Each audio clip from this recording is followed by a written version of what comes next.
Shalom all. Welcome back to the KosherTorah School channel. I'm Rabbi Ariel. Now this is going to be video number 4 in our guided meditations on the sacred name series. We're now going to learn how to bond with the letter Hey. That's that one right there. Second letter of the name, letter of Havaya. And we'll also learn about 2 different types of meditation and merge them in the secret of what's referred to in the Sefer Yetzirah as Sechel Tenudah, oscillating consciousness. Now remember, the purpose of these videos is to teach you practical applications of the biblical style prophetic meditations, one step at a time now. These lessons are for everybody, not just for religious, not just for the spiritual. Everybody needs to reconnect with God. Everybody needs to know realistically how this is going to be done. So if you like this video, please check the like icon. Please subscribe to our channel. And if you like the context of this series and these videos, please express your support. Offer us, to our school, a gift through either our PayPal or our Patreon pages. The links are in the descriptions below there. So thank you for tuning in. Thank you for your support. Now let's get busy. All right? Remember, the purpose of everything here, bottom line, is to help save lives and hopefully contribute to make our world a better place, especially in the chaos that we're in right now. In our last class, I began explaining to you how the name of God, Yud, K, Vav, K, remember we said we don't refer to the name, even spelling it out, because that violates, 10 Commandment law, not take the name of the Lord in vain. So when we refer to the name, the letter Hey is pronounced K. That's the way we do it. So the letter Hey, the second and the fourth letter, but they are different. The name is a code for what we refer to as the 4 worlds. The Kabbalah gives these worlds names like Atzilut, emanation, Biri'ah, creation, Yetzirah, formation, and Asiyah, doing. Roll your eyes and say, okay, what the heck does that mean? And the answer is it really doesn't matter. Names are not what's important. What is important is what the names or what the worlds really are and what they mean. These 4 worlds are experienced by us in the 4 levels of our human experience, which is the intuitive, that's the Atzilut world corresponding to the Yud, the intellectual, that's the world of Biri'ah corresponding to the letter Hey. I think I got my finger right there. The 3rd world, represented by the letter Vav, is called Yetzirah. That's the world of emotions, the heart. And the 4th, final world, by the final Hey, Asiyah, that's the world of the physical, doing, the world around us here. All of these are elements and attributes of personality within ourselves. At the time of this video, I am right now preparing a new book called The Kabbalah of Relationships. It should be out within a few weeks. It's now mid-July 2022, so hopefully by the time you're seeing this video, it should be out soon. Find it on Amazon. And in it, I will be discussing the entire concepts of the Kabbalah of personality attributes.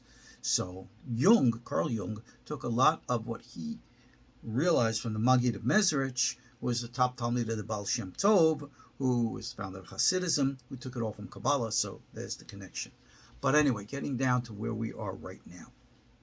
This letter Hey corresponds to the 2nd world called Biri'ah, the realm of the intellect. In our previous, I taught you how to bond with the letter Yud, which connects you to the psychic intuitive. Psychic intuitive, the rational intellect, 2 parts of the brain, the right and left lobes.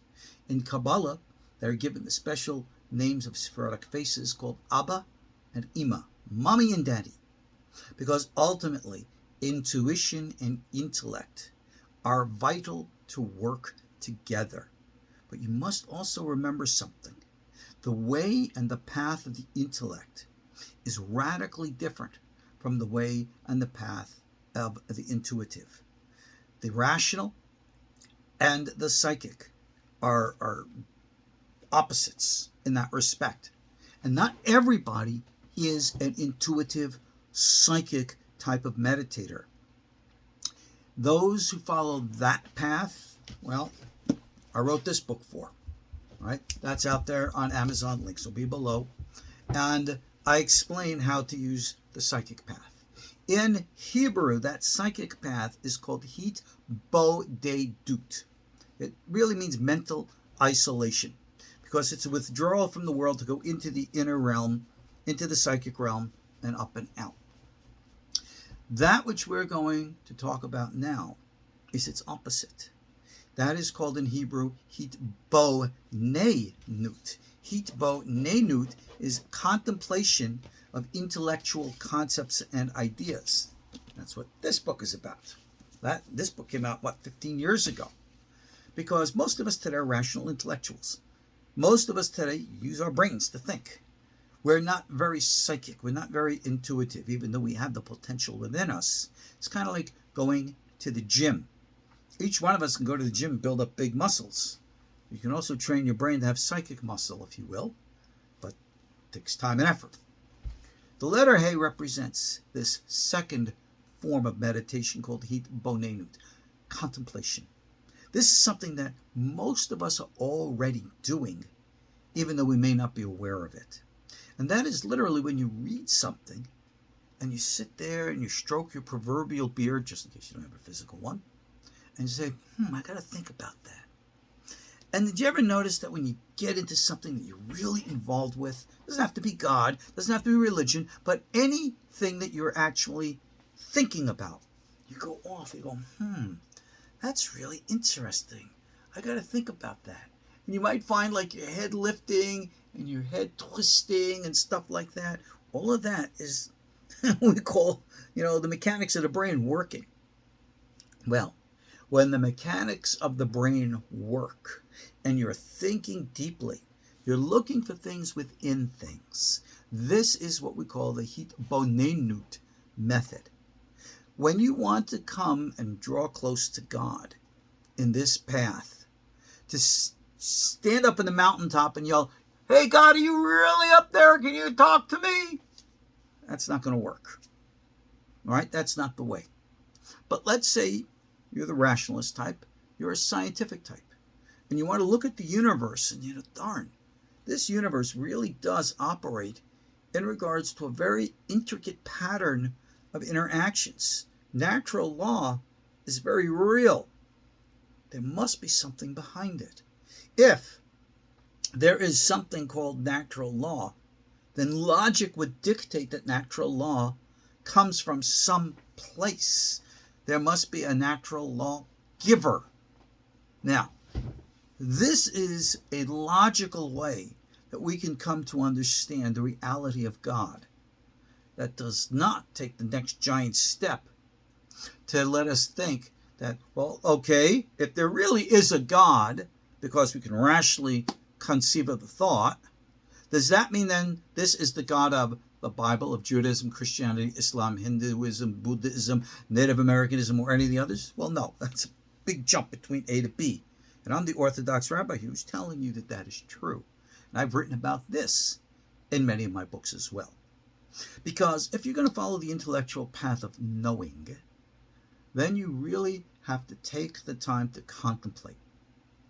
One of the greatest ways that it's been in our Kabbalistic tradition, we see based in the Bible, and of course by many other traditions around the world, people go out into nature and they just contemplate the way and order of the universe. Read Psalms. See how the authors, David and others, sat there and just said, wow, this is a really cool world. This is amazing stuff. And by this intellectual interaction and experience of analysis, comes to realize the truth of the presence of the divine. This is called Hitbonenut, contemplation. Now, this leads us into something else. The union of Abba and Ima, what the Sefer Yetzirah is referring to as the Sechel Tenuda, the oscillating consciousness. Sefer Yetzirah says to Hacham b'bina v'hevin v'chochma.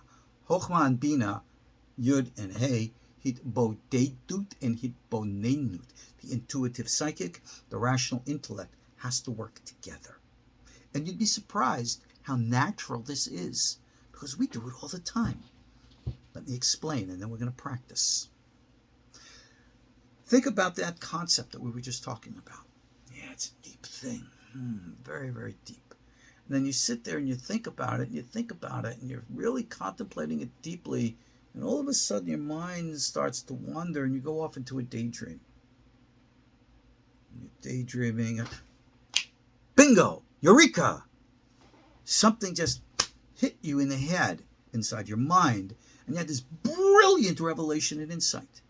Like I said, this is a process that happens in all natural human thinking. It's not just related to God or religion, spirituality. And then with that eureka moment of that brilliant insight, you take and you think about it again. You're thinking about it again. You again go off into your little daydream type of thing, and boom, another eureka moment. This is like the swinging of the pendulum, where you're going from intellectual, rational analysis, deeper, deeper, deeper until you fade out, and somehow that psychic intuitive connects. Bing! Knocks you back out, back into the intellect of thinking, analysis, and process, which takes you deeper and deeper and deeper until you're again into that psychic intuitive, and bing! You're going back and forth from Chokhmah to Bina, from Yud to Hey, from the intellectual rational to the psychic intuitive. And this is what we call oscillating consciousness. And as we practice this and experience it, especially when we focus on God, we must focus on a purpose. And that usually is not just to ask the nebulous question, God, are you there? But rather, let's ask something, God, guide me with ... fill in your blank. Guide me with whatever this is. So this type of procedure is best performed quiet, peaceful, silent. If you want to perform the Abulafian technique, again, that I translated in knowing, where in which you want to visualize like an image of a person come, and then you want to dialogue with this image in your mind's eye. That is what Abulafian taught. If you want to do that, it's actually a very interesting and excellent form. All right, in psychology today, we would call this active imagination, and it does really work because as you go into the Sefer Yetzirah, it takes on a life of its own. It becomes real, and all of a sudden, the thoughts that you thought you were thinking, or the words that you're projecting into your internal image, starts taking on a life of its own, and thoughts start coming to you, and words start coming into your mind that you know are not coming from you. That's what we're going to practice right now. So contemplate this. Take some time, close your eyes, do the Havaya breathing. In on Yud, out on Hey. In on Vav, out on Hey. Repeat this a number of times until you can get into a state of focus, relaxation. Get rid of all the noise and everything around you. Block out those thoughts. Say a little mantra in your head, if you will. God, this is our private time.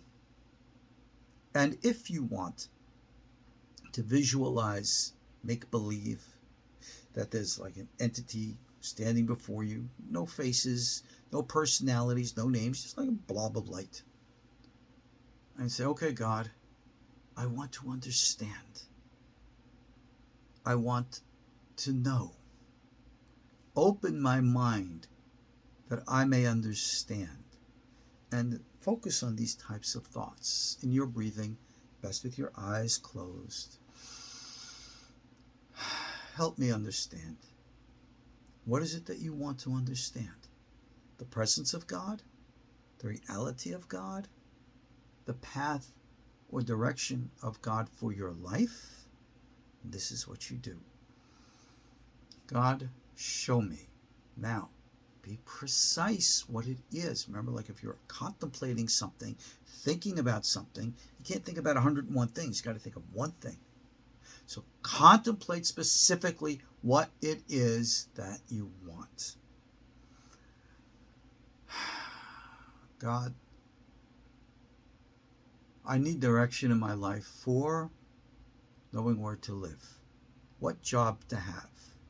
Am I going to have peace in my family? What do I need to do? I want to find a spouse. What do I need to do? There are a million and one things. You know this. You have to focus on the one thing. And then you visualize the letter Hey and speak to God and say, speak to my mind. Put thoughts into my head. Let me understand these things. Let me contemplate them. These are words you're saying inside your own mind, in your own way. Breathing, relaxing, and just literally thinking. This is thinking meditation. No mantras or chants or anything of the kind. You don't need special candles or lights or accoutrements. This is for the rational intellect. Reach out to God within. God, show me. And allow your thoughts to wander. Allow your mind to be open. If you sense any fear, that's fine. Pause as you're thinking and say, I'm afraid. And then ask yourself, what am I afraid of? What is making me afraid? And try to think about it. Visualize it without the fear pushing you away, but rather you rising above the fear. Maybe visualize the fear. Instead of being a big, terrible, ugly monster, maybe look at it as a little Chihuahua dog. For those of you who know Chihuahuas, they can be rather dangerous too. But most of us are not really afraid of a Chihuahua as much as we would be of a fantasy beast or monster, the likes of which decades of horror movies have filled our minds with terrible images. You choose the image for your mind and dialogue with it inside your mind. Relaxing, calm dialogue. Talking, rational, analytical. Dear God, I have this new job. There are things that I want to do.